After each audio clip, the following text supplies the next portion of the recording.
Asthme, allergies, aujourd'hui 10 millions de Français souffrent de maladies respiratoires.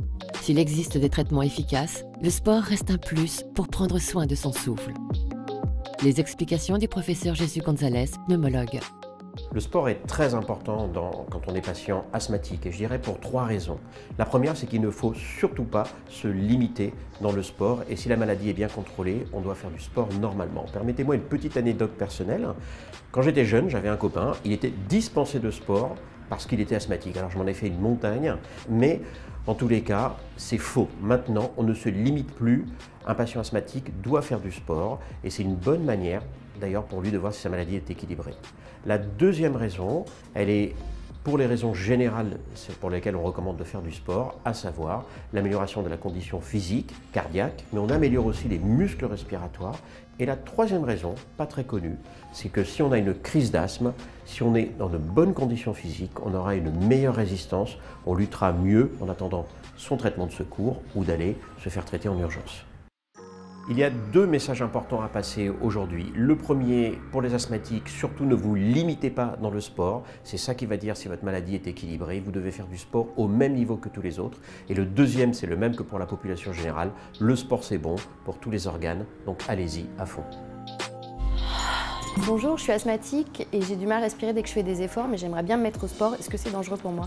Alors bonjour Flore, lorsqu'on est asthmatique et qu'on est gêné quand on fait des efforts, c'est que l'asthme est mal contrôlé. Première chose à faire, retournez voir son pneumologue et vérifier que le traitement soit correct. Une fois qu'on a adapté le traitement, il y a des précautions très simples. La plus simple, c'est de prendre systématiquement 10 à 15 minutes avant de faire un effort programmé, 2 doses d'un bronchodilatateur.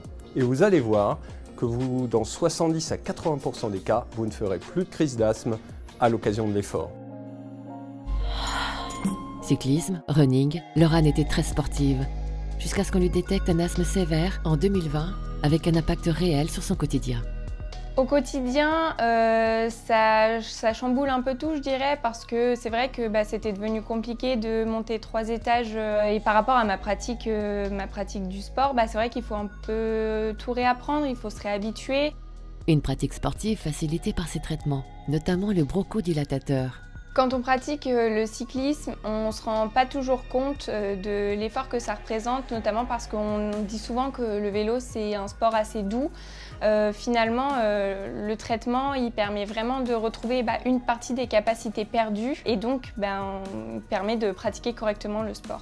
Mon message pour toutes celles et ceux qui souffrent d'asthme et ou d'allergie, c'est de prendre le traitement correctement. Déjà, je dirais que c'est la base parce que c'est vraiment une aide et c'est vraiment quelque chose qui va nous aider à retrouver nos capacités.